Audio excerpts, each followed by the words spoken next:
Ryan's office revenge. Hunter Stone walked past me like I was a piece of furniture someone forgot to move. He shook hands down the line, firm grips, practiced smiles, a quick joke here and there. When he reached me, I still had my hand out. He looked at it, then at me, and kept walking. He didn't stop when he said it. Old soldiers belong in museums, not boardrooms. The sentence hit harder than any physical blow I'd taken in my 58 years. A few people laughed, nervous but obedient. Someone else suddenly found their notes fascinating. No one said my name. I'm Spencer Walsh. For 28 years, I've operated in the spaces where decisions become permanent. Defense contracts, government compliance, and security protocols that never make headlines but keep companies standing when everything else falls apart. I wasn't flashy. I was effective. Hunter Stone was flashy enough for both of us. He took his place at the head of the conference table, still standing. "Let's be efficient," he said. "We're introducing a new leadership culture." His eyes flicked toward me. Cold. That means eliminating legacy positions that don't align with our digital transformation. Then, casual as canceling a lunch meeting, Spencer Walsh, effective immediately. No explanation, no review. Just scattered applause and uncomfortable silence. Hunter talked about agility, about innovation, about moving forward without sentiment. He packaged cruelty as clarity and expected gratitude for the honesty. Riley Davis from HR sat beside him, nodding at the right moments, fingers already on prepared paperwork. I kept my posture neutral, didn't interrupt, didn't defend myself. When men like Hunter are performing authority, resistance only feeds the show. He wanted a reaction. He wanted the room to see him dominate someone from the old guard. Instead, I waited until he finished and turned to Riley. Not to him. "Can you clarify something for the record?" I asked calmly. "When does the termination become legally effective?" The room shifted. Pens stopped moving. Hunter smiled, thin and impatient. "Now," he said. "I'll need the exact language and timestamp," I replied, still measured. That was the first moment his confidence wavered. Not enough for anyone else to notice, but enough for me. You know how shock settles into something that doesn't explode but waits? That's where I was sitting. What stayed with me wasn't Hunter's voice. It was the 28 years he'd just erased with a sentence. The memories came back the way they always do when your pride gets tested. Nights when I stayed until 2 a.m. correcting assumptions in presentations that would have killed deals by morning. Rewriting compliance language because someone wanted speed more than accuracy. Signing off on security protocols that prevented penalties nobody ever heard about. Those moments never came with praise. They came with paychecks and the quiet satisfaction that the work mattered. Let me tell you something about my background. I spent 15 years in the Marines before transitioning to corporate life, started as a second lieutenant, worked my way up to colonel, did 2 tours in Iraq, 1 in Afghanistan.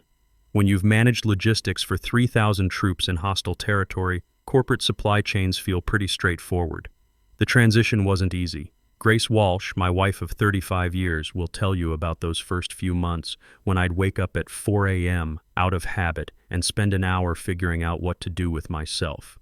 She's the one who suggested I look into defense contracting. "You know both sides," she said. "Maybe that's valuable." Turned out she was right. I joined Pinnacle Solutions in 1996 as a contracts manager. The company was smaller then, maybe 200 employees, struggling to navigate the maze of government procurement. I understood that maze. More importantly, I understood the people who built it, career military officers who'd transitioned to Pentagon procurement jobs. Within 2 years, I was managing our entire defense portfolio. By year 5, I was Senior VP of Operations and Risk Management. The title sounds impressive, but the reality was simple. I made sure we delivered what we promised, when we promised it, at the price we agreed to. No drama, no shortcuts, just steady, reliable execution. Hunter Stone arrived after most of that foundation was laid. He inherited stability and called it his vision. He stepped into rooms where the hardest decisions had already been made and spoke like clarity had always existed. Defense contracts I'd structured from the ground up became his strategic initiatives once he shook the right hands in Washington. I watched him take credit with confidence that suggested he believed it was earned just by showing up last. His resume was flawless. Top school MBA from Wharton, clean corporate titles at Fortune 500 companies, media-friendly sound bites about digital transformation. He spoke in complete sentences that said nothing risky. To him, contracts were formalities, handled by other people. Authority flowed downward from the nameplate on the door. But here's what Hunter didn't understand about government work. Relationships matter more than PowerPoint presentations. The Pentagon doesn't care about your MBA or your transformation strategy. They care about whether you can deliver on time, on budget, and within spec. They care about trust built over years of small promises kept. I'd spent 13 years building those relationships. Colonel Martinez at procurement, General Harrison in logistics, Commander Peterson in IT security. These weren't networking connections. They were professional partnerships built on mutual respect and proven performance. Hunter saw them as obstacles to efficiency. Sitting there, replaying his dismissal, I realized something uncomfortable and precise. Hunter didn't know who I was. Not really. He didn't know what I controlled, what I reviewed, or what required my signature before it became operational. He saw a position, not a system, a cost center, not a control point. That wasn't just arrogance, it was negligence dressed up as leadership. I opened my laptop out of habit, not panic. My inbox was quiet except for one search result I hadn't looked at in years. An old thread surfaced, dated 2 years before Hunter's arrival. The subject line was unremarkable. Contract amendment. Defense portfolio authorization. Inside was confirmation of delegated authority tied to our government defense contracts. Written clearly, approved cleanly, and never rescinded. Hunter's name wasn't on it. Mine was. I sat back, feeling something shift inside my chest. Not anger spiking, but anger narrowing into focus. 28 years of being the guy who made sure things worked, compressed into a single undeniable fact. He hadn't just underestimated me. He'd removed the one person who understood where the real leverage sat. If you've spent time in the military, you know what I mean when I say that realization didn't restore my dignity. It sharpened it. I didn't rush to do anything after leaving that conference room. When you've been in combat, you learn to wait for the right moment. You don't react to contact. You assess, plan, then execute. The facts lined up clean as everything falling into place. I wasn't just a former employee. I was the final checkpoint on $450 million in active defense contracts. Let me explain how we got to that number. Back in 2019, Pinnacle Solutions won a massive procurement bid for integrated security systems across 3 military installations. The contract was structured in phases: initial deployment, ongoing maintenance, and technology updates over a 7-year period. The total value was $450 million spread across those 7 years. We were in year 4, with $340 million still pending in future payments. Standard government stuff. They pay in chunks as milestones get completed, not as one big lump sum. Years earlier, during a particularly complex negotiation with the Pentagon, legal had insisted on a single point of authorization. Speed demanded clarity, and clarity demanded one signature for contract modifications. Mine. I'd reviewed every covenant, every performance clause, every penalty provision in those agreements. I'd argued for language that could halt funding midstream if conduct during negotiations caused material harm to the relationship. It wasn't dramatic language. It was practical. The clause was clean and specific. Contracted funds may be withdrawn immediately upon documented evidence of behavior that undermines trust or professional standing during the performance period. No warnings, no cure period, no committee vote. The authority sat with the designated managing officer. Me. Here's the thing about government contracts that Hunter never bothered to learn. They're built on relationships as much as specifications. The Pentagon has worked with some contractors for decades because trust matters when you're dealing with national security. When I first started at Pinnacle, we were just another vendor submitting bids. By my 10th year, we were a trusted partner. Colonel Martinez would call me directly when they had urgent requirements. General Harrison included us in early planning discussions for new installations. That level of access doesn't happen because of PowerPoint presentations. It happens because you deliver what you promise, every single time, for years. It happens because when something goes wrong, and something always goes wrong, you fix it quietly without making it their problem. Hunter saw those relationships as inefficient. Too much handshaking, not enough automation, he'd say in strategy meetings. He wanted to streamline everything, digitize the human element out of the process. What he didn't understand was that those relationships were the foundation everything else was built on. Remove that foundation, and the whole structure becomes unstable. I confirmed the contract, the language once more, reading slowly without emotion. Hunter Stone had never seen these appendices. He treated contract details like administrative noise. He trusted summaries and delegated the fine print to people like me, people he now considered expendable. To him, contracts were rails already laid, not systems that required ongoing maintenance. He believed procedure existed to support power, not constrain it. That belief had made him comfortable. It was about to make him unemployed. I checked the company recording policy next. Every executive meeting was captured automatically, archived for governance review and legal protection. Standard corporate practice that Hunter knew about but clearly didn't respect the implications of. The meeting, the handshake refusal, the words, the dismissal, every second had been preserved. Not just audio, but video. HD quality with multiple camera angles because our conference room was set up for video calls with clients. Hunter's dismissive tone, his casual cruelty, the way he'd enjoyed humiliating someone in front of 11 other executives. All of it recorded, time-stamped, and stored on servers that I, as senior VP, still had access to. I documented everything methodically, exact timestamps, participant list, specific language used, saved the file with a clear label, and closed my laptop. Nothing impulsive had happened. Nothing emotional was required. Hunter thought authority was something you projected through confidence and titles. I knew it was something you exercised through proper channels and documented procedures. He'd removed me because he believed I was ornamental, a relic from an analog age that didn't matter in his digital transformation. In doing so, he'd activated the only mechanism in our contract portfolio that didn't require his approval or oversight. The penalties didn't care about intent, only impact. And the impact had been recorded, preserved, and documented according to protocols I'd helped write. When I stood up that evening, my hands were steady. The system was already in motion. I just hadn't activated it yet. I drove home through familiar neighborhoods, thinking about what Grace would say. She'd been through enough military deployments to recognize when I was in operational mode. Quiet, focused, working through a problem systematically. Our house sits on 2 acres outside the city.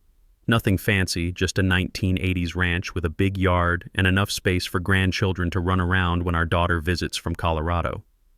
Grace was in the kitchen when I walked in, starting dinner like it was any other Tuesday. "How was your day?" she asked, not looking up from the cutting board. "Interesting," I said. Hunter Stone fired me. That got her attention. She set down the knife and turned around. "Fired you? For what?" "For being old, apparently. Called me a relic in front of the whole executive team. Grace has known me for 38 years, married for 35 of them. She's seen me come home from deployments, from difficult negotiations, from board meetings that went sideways. She knows when I'm angry and when I'm planning. This was planning." "What are you going to do?" she asked. "I'm going to remind him that experience has value," I said, "and that contracts have teeth when you know how to use them." She nodded once, understanding passing between us without need for explanation. "When?" she asked. "Friday. Give him a few days to feel comfortable with his decision. 3 days to let Hunter think he'd won. 3 days for him to start implementing his digital transformation without the old soldier getting in the way. 3 days for $450 million to become very, very vulnerable." Friday morning came like any other day. I woke up at 5:30 without an alarm, old habits from military life.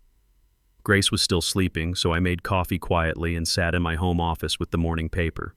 The same routine I'd followed for 13 years, except today was different. Today I was going to make a phone call that would cost Hunter Stone more money than most people see in a lifetime. I reviewed the contract language one final time. Everything aligned perfectly. Authority, scope, trigger conditions, nothing subjective, nothing personal, just business executed according to the terms both parties had agreed to. At 8 a.m. sharp, I picked up my phone and dialed the number for Colonel Martinez at Pentagon Procurement. Colonel Martinez speaking. "Colonel, this is Spencer Walsh at Pinnacle Solutions. I need to invoke immediate contract suspension under Section 12C, documented professional conduct violation." There was a pause. Professional, brief. No surprise on his end, we'd worked together for 15 years. He understood that I wouldn't make this call unless the situation was serious. "Understood, Spencer. What's the nature of the violation?" "Public humiliation of designated contract officer during recorded executive session." behavior undermining professional. Relationships and trust protocols. Do you have documentation? Full video and audio recording, multiple witnesses, time-stamped evidence. Another pause. Longer this time. Martinez knew what this meant. We both did. Spencer, you understand what you're requesting? This suspends $340 million in pending payments pending investigation. I understand completely, Colonel. The conduct was egregious and publicly witnessed. It violates every professional standard we've built our partnership on. Timeline for paperwork. Immediate implementation. The violation occurred 3 days ago, giving adequate time for internal resolution. None was provided. Roger that. Suspension effective immediately. You'll have formal notification within the hour. The conversation lasted 3 minutes. No drama, no explanations, no debate. Military efficiency applied to corporate contracts. I set the phone down and went to join Grace for breakfast.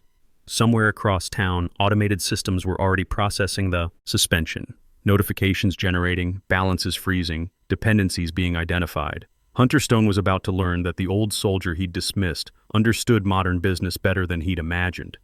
The call came to Hunter at 9:47 a.m. I wasn't there to see his face, but I could picture the progression. Confusion first. Surely this was some administrative error. Then disbelief as the numbers became clear. Then the slow, horrible realization that $340 million had just evaporated from next quarter's projections. By 10:30, his calendar had started clearing itself as meetings got canceled without explanation. Legal convened an emergency session, pulling partners off unrelated matters. Finance stopped sending routine reports and started requesting confirmations for things that should have been automatic. I know this timeline because I still had friends throughout the company. Good people who'd watched Hunter's performance on Tuesday with quiet discomfort. The veteran network in corporate America is smaller than you might think, and word travels fast when one of our own gets disrespected. Mike Patterson from accounting called me at 11:15. Former Navy, 20 years with Pinnacle. Spencer, what the hell just happened? Finance is going crazy. Something about the Pentagon contracts? Hunter made some poor decisions, I said. The chickens are coming home to roost. Good, Mike said. What he did to you was wrong. Half the company is talking about it. That was news to me. I thought the humiliation had been contained to the executive conference room. Word got around? Are you kidding? Riley Davis from HR told her assistant, who told everyone in finance. By Wednesday afternoon, the whole building knew what happened. People are angry, Spencer. You're respected here. I felt something loosen in my chest. Not vindication exactly. More like confirmation that I hadn't been wrong about basic human decency. The number wasn't delayed or reallocated, it was gone. Entire quarterly projections collapsed in real time because they'd been built on funding that no longer existed. Hunter tried calling it a technical issue, a temporary disruption, but every conversation pushed him further from that story. The Pentagon didn't ask questions about reinstatement. They asked for documentation justifying the original suspension. Legal didn't offer solutions. They outlined exposure and liability. By noon, understanding had arrived, sharp enough to hurt. This wasn't a mistake or a glitch. It was deliberate, executed through proper channels by someone who understood the system better than he did. The market responded before Hunter could craft a public statement. Pinnacle's stock dropped 12% in pre-market trading as analysts connected dots faster than executives could respond. When confidence disappears that quickly, explanations become irrelevant. People began watching Hunter differently. Not with hostility, but with calculation. He'd entered the week as a decision maker. By Friday, he was a variable in someone else's equation. The call to me came at 2:30 p.m. Hunter's voice was controlled, almost friendly, like we were old colleagues discussing a minor misunderstanding. Spencer, we need to talk. He started with incentives, consulting packages, transition bonuses, public acknowledgement of my contributions. We moved too fast, he said, offering practiced humility layered over obvious urgency. I let him finish. When he paused, I asked him to put his offer in writing. He didn't like that. The tone shifted. You can't just pull funding like that. There are consequences for the whole company. I responded with contract sections, clause numbers, and the exact language he'd never bothered to read. Section 12C, paragraph 4, professional conduct standards for designated officers. You violated it publicly and deliberately. Silence. Then he tried again, louder this time. You've embarrassed the company. This makes us all look unprofessional, I corrected him quietly. The recording shows you embarrassing yourself. I just enforced the consequences. That's when he stopped pretending diplomacy would work. He blamed advisors, blamed market conditions, blamed the Pentagon's outdated bureaucracy. Finally, if you hadn't overreacted to a simple management decision, none of this would have happened. I didn't interrupt his list of excuses. When he finished, I said calmly, "Your conduct triggered the clause, nothing else."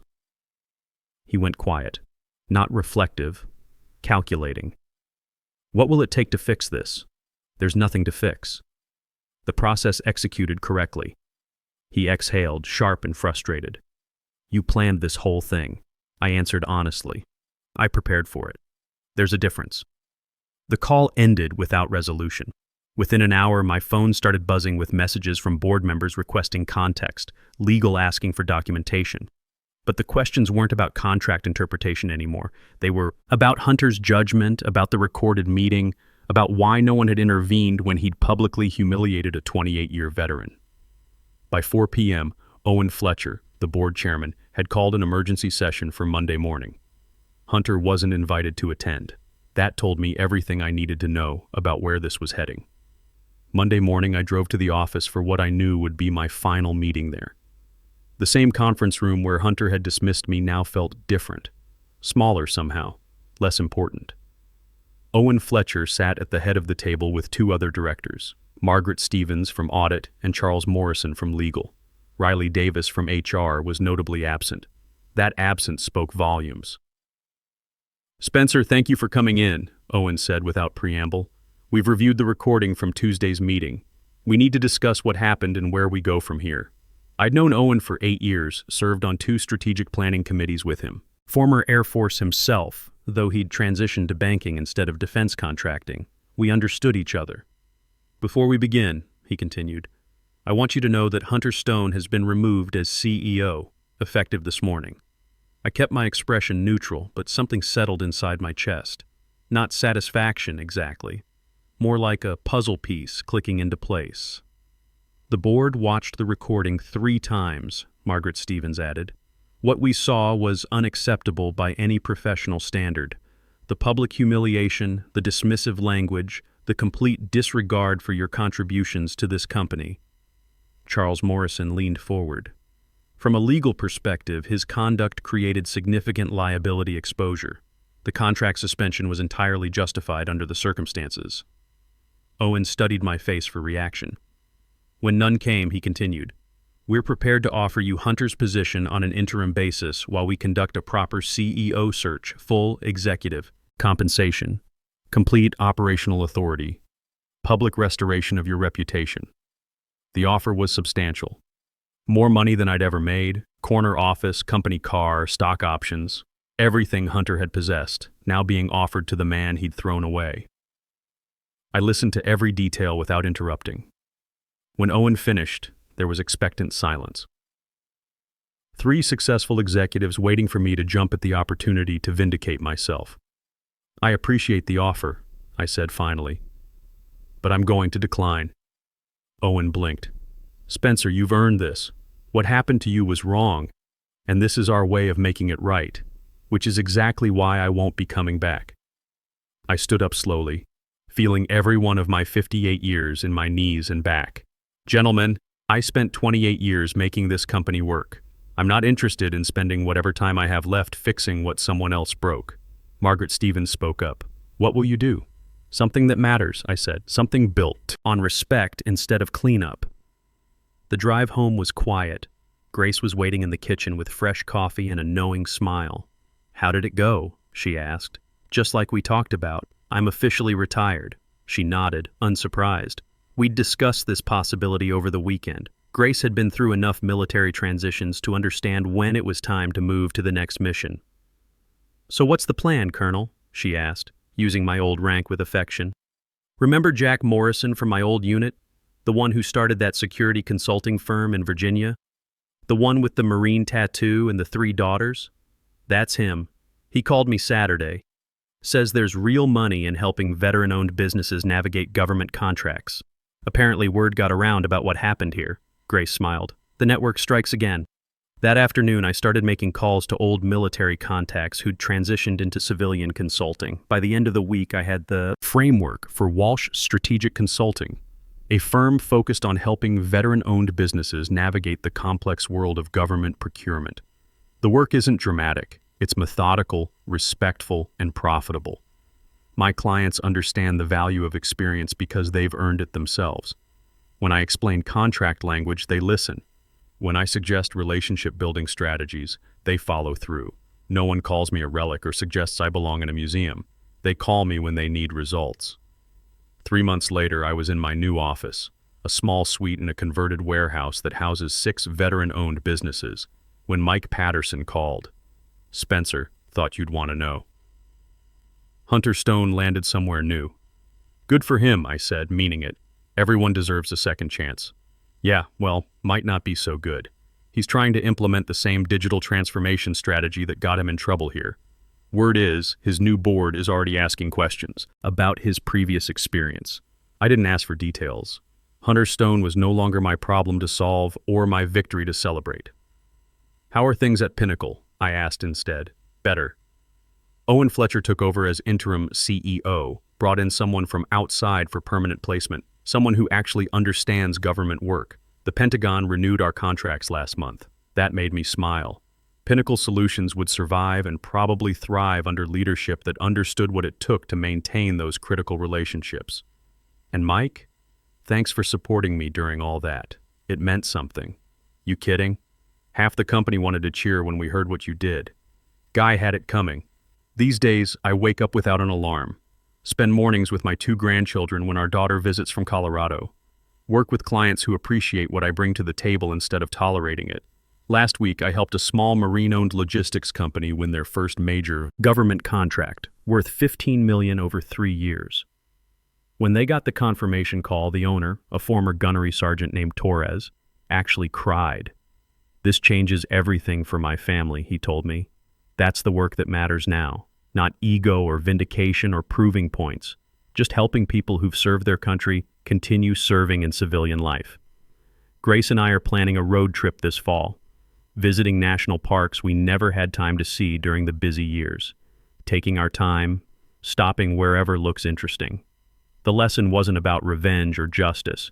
It was about understanding your worth and protecting it quietly, professionally, and completely. Real power doesn't announce itself with volume or titles. It executes when necessary, then moves on to more important things. Like teaching young veterans how to read contract language. Like building something that lasts, instead of something that just looks impressive. Hunter Stone taught me that dignity isn't something you demand in the moment. It's something you build into your work long before anyone tests it. I'm grateful for the lesson, even if I wouldn't recommend his teaching methods. Sometimes the greatest victory is walking away with your integrity intact, knowing that the system will correct itself without your need to stick around and watch it happen. Real power isn't about getting even. It's about building something better, while the people who underestimated you are still trying to figure out what went wrong.